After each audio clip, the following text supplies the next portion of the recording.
Alberto Rucce, Street Art Fest Grenoble 2021. Parfait.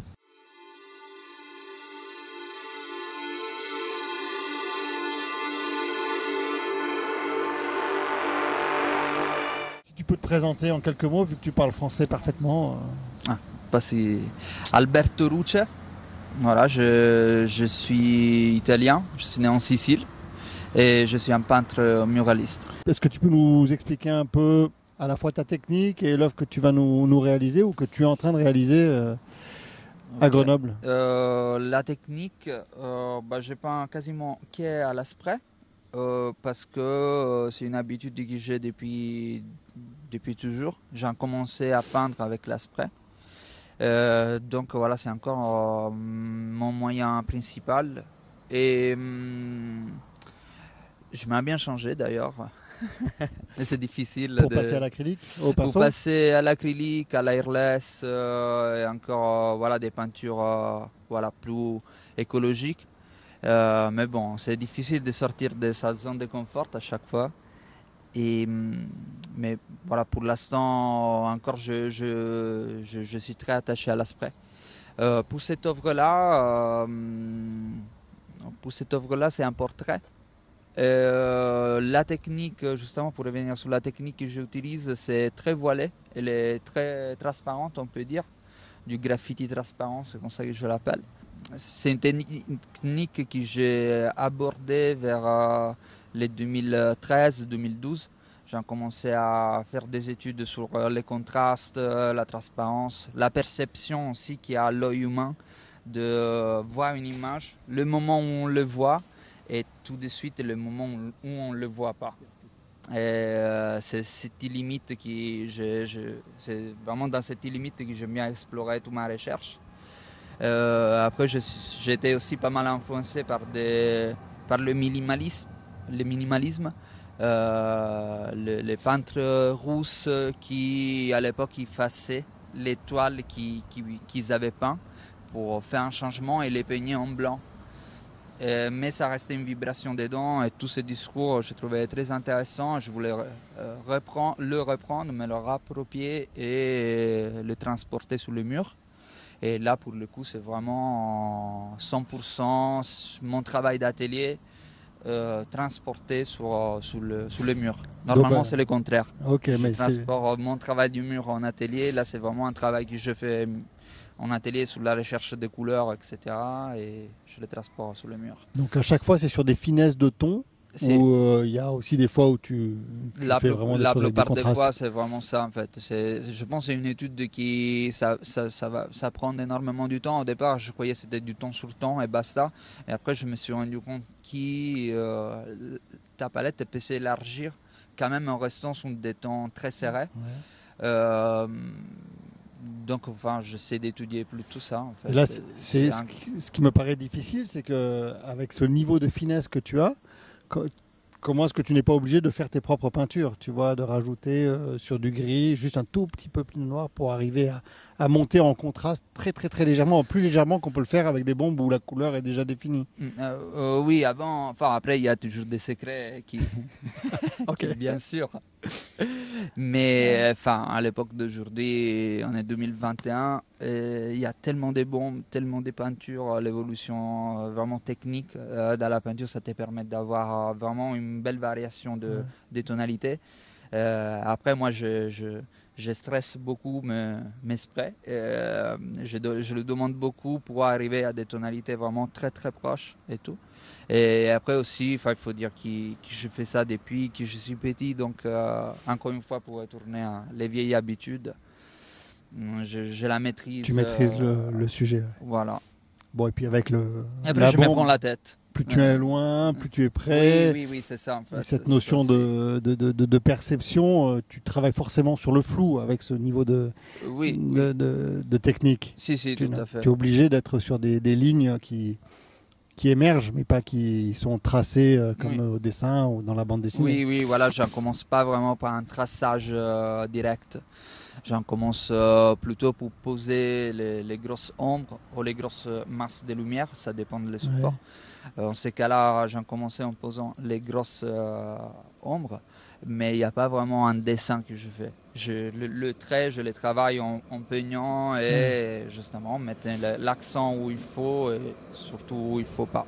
C'est compliqué là parce qu'il faut beaucoup de recul pour arriver à avoir la perception exacte. Oui. Et comme tu es collé à un mur, là, tu as les conditions pour pouvoir travailler? Oui, j'ai les conditions avec la nacelle. Je m'entraîne, je la bouge dans un temps. Mais après aussi, c'est une question de l'œil. Après, va s'habituer. Okay.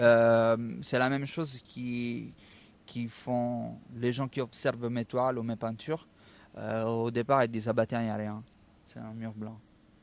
Et plus tu le regardes, plus ton œil s'habitue et il en commence à voir ce qu'il y a dedans. Et c'est pareil quand on peint. Alors, au départ, je n'arrive pas vraiment à distinguer les tons et les tonalités. Et après, mon œil s'habitue. Voilà, c'est plus facile à peindre. Et après, oui, recul. Et tu travailles aussi dans les tonalités très sombres? Si, je fais récemment, je fais une chapelle. Tout était noir. Je fais le mur qui était pour l'hôtel. Voilà, le mur qui était derrière l'hôtel. Je fais une grosse peinture noire avec un hurle. C'était très, très fort en fait comme peinture. Et oui, ça m'arrive de bosser du noir sur noir, on peut dire. Okay. Donc tu maîtrises cette transparence dans les deux sens, on va dire. Si, mais aussi il y a une autre partie de mon travail qui est... Alors là pour ces coups, le mur, je prêtais le mur comme...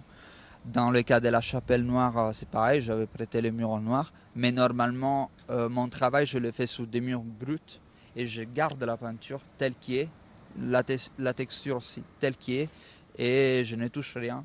Je choisis les bombes, toutes mes tonalités par rapport à la tonalité du mur. Donc je me plie au support pour mettre une image dedans. Donc là, c'est encore... C'est suivant, enfin s'adapter à la couleur qu'il y a sur le fond, même la texture, pour incruster une image dedans, pour faire un jeu de vibrations, voilà. Ok. Il n'y a pas qu'elle est blanc sur blanc, il y a aussi beige sur beige. Okay. Ça. La tonalité, et après tu fais tes variations. Et donc du coup, est-ce que tu peux nous parler un peu de cette œuvre en particulier? Tu as représenté quoi ou qui? Alors, ce que j'ai à présent, c'est un portrait d'une fille, une petite fille que je connais. Je connais plutôt ses parents. Je lui avais demandé de pouvoir la prendre en photo. Je l'ai pris en photo, voilà. Et elle avait un beau sourire. On a joué un peu ensemble pendant que je la prenais en photo. Et c'était chouette, on a passé un bon moment avec elle. Elle s'appelle Magnolia. J'aime bien aussi ces noms. Ces peintures, ça s'inscrit dans une série de peintures que j'ai fait, qui ça représente l'empathie. Enfin, ça représente. Le thème principal de toute la série, c'était l'empathie. Donc, dans ces séries de peintures que j'ai fait, et des tableaux, j'ai représenté des différents états d'esprit. Donc il y a des hurles, il y a des souris, il y a des gens qui pleurent. Et voilà, tout ça, c'est toute une série d'émotions. Une palette d'émotions. Voilà, c'est une palette d'émotions. Okay. Et c'est peint très légèrement parce que je voulais souligner comme si la peinture elle se mette devant tes émotions, comme si nous on mettait un voile devant. Ouais. Notre émotion, on les cache un peu parfois. Un peu par pudeur. Ouais. Voilà. Moi, je me mets dans les paniers. Parce que parfois, notre émotion, on ne veut pas les dévoiler. Et nous aussi, on n'arrive pas en fait, à être empathique. Parfois, on n'est pas empathique avec les autres parce qu'on a un téléphone souvent à la main, parce qu'on vit dans notre petite boule et on n'arrive pas à se toucher, à voir pour de vrai la personne qu'on a devant. Voilà, le concept de cette peinture, c'est ça. En fait, il faut l'empathie, il faut passer du temps, il faut rester concentré sur ce qu'on est en train de faire, sur la personne qui est devant nous, pour pouvoir la découvrir. Ah, c'est un joli message. Ouais. En tout cas, non, mais c'est chouette. C'est bien d'avoir ce type d'informations. Parce que c'est vrai que quand on se balade dans la ville et qu'on découvre ce type d'œuvre, On est souvent surpris, mais c'est pour ça qu'on fait ces interviews, c'est pour avoir le point de vue de l'artiste, savoir exactement ce qu'il a voulu dire et où est-ce qu'il nous emmène avec son travail. Ouais. Sinon, le festival à Grenoble, pour le moment, tout se passe bien? Ça se passe bien, c'est super. Ouais. Bon. Magnifique, quoi. C'est cool. Eh ben, écoute, j'espère qu'on aura l'occasion de te réinviter et pourquoi pas avec tes propres œuvres sur toile. Parce Avec que plaisir. souvent, dans le cadre du festival, on fait des expositions et on aime bien montrer le travail des artistes qui interviennent sur les murs. Donc, ça sera une bonne occasion de plaisir. rencontrer Je vais te un donner public ce qu'il d'une autre faut. manière. Ok. Merci beaucoup. Tu as autre chose à dire? Merci à toi. Vive l'empathie, peut-être. À l'empathie. À l'empathie.